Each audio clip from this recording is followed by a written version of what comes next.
Hello Mark, I'm Julia. I'm a freshman, number 18. Today's speech is Megan Washington, Why I Live in Mortal Dread of Public Speaking. I didn't know when I agreed to do this whether I was expected to talk or to sing, but when I was told that the topic was language, I feel that I had to speak about something for a moment. I have a problem. It's not the worst thing in the world. I'm fine. I'm not on fire. I know that other people in the world have far worse things to deal with, but for me, language and music are inextricably linked through this one thing. And the thing is that I have a stutter. It might seem curious given that I spend a lot of my life on the stage. One would assume that I'm comfortable in the public sphere and comfortable here speaking to you guys. But the truth is that I spent my life up until this point and including this point living in more dread of public speaking. Public singing, whole different thing. Laughter, but we'll get to that in a moment. I've never really talked about it before so explicitly.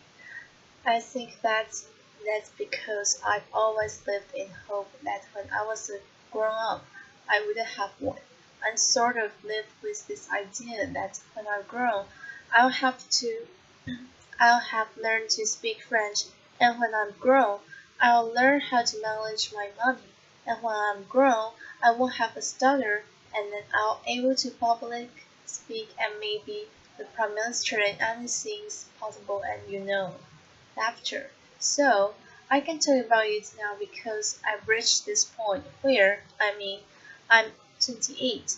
I'm pretty sure that I'm grown up. Laughter, and I'm an adult woman who spends her life as a performer with a speech impediment. So, I might as well come clean about it. There are some interesting angles to having a stutter. For me, the worst thing that can happen is meeting another stutterer. Laughter. This happened to me in Hamburg. When this guy we met and he said, "Hello, my my name is Joe," and I said, "Oh, hello, my name is Mac." Imagine my horror when I realized he thought I was making fun of him. Laughter. People think I'm drunk all the time. People think that I've forgotten their name when I hesitate before saying it. And it is a very weird thing because proper nouns are the worst. If I'm going to use the word Wednesday in a sentence and I'm coming up to the word and I can feel that I'm going to stutter or something, I can change the word to tomorrow or the day after Tuesday or something else. It's clunky, but you can get away with it because over time I developed this loophole method of using speech where right at the last minute you change the thing and you trick your brain. But with people's names, you can change them. Laughter. When I was singing a lot of jazz, I worked a lot with a pianist whose name was Steve.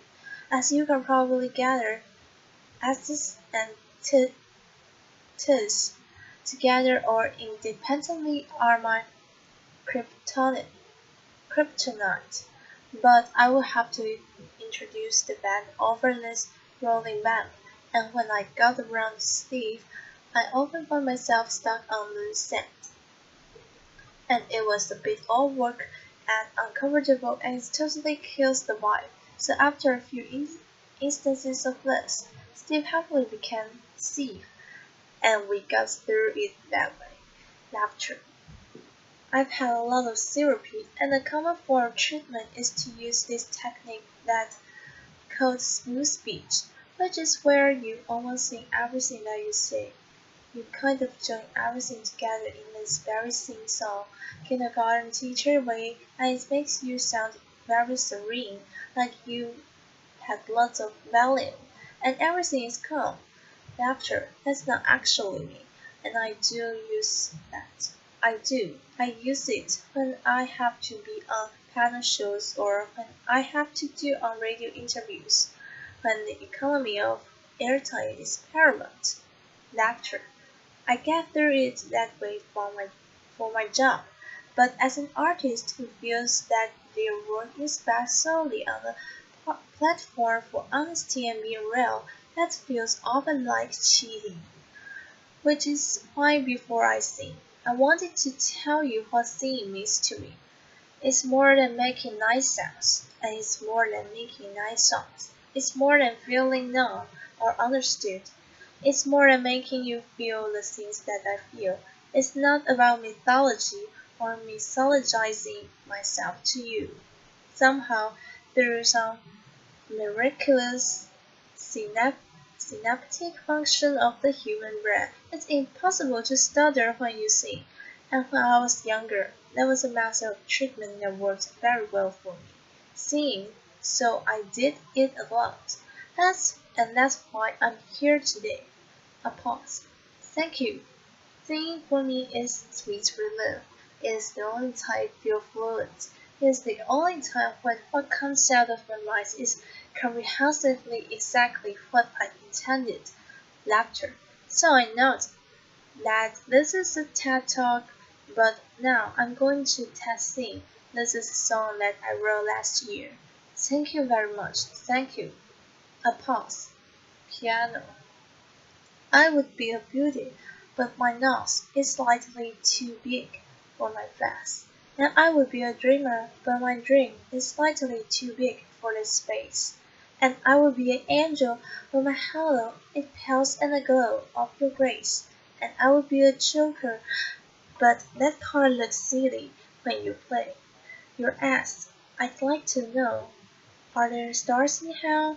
And I'd like to know if you can tell that you make me lose everything I know, that I cannot choose to or not let go, and I stay forever, but my home is slightly too far from this space. I swear I try to slow it down when I'm walking at your pace, but all I could sing, idly through the cities. Do I look pretty in a red? And I don't know how someone quite so lovely makes me feel ugly. So much shame. And I'd like to know, are there stars in hell? And I'd like to know if you can tell that you make me lose everything I know, that I cannot choose to or not let go. Thank you very much. Pause. Hello, Mark. I'm Julia. I'm a freshman, number 18. Today's speech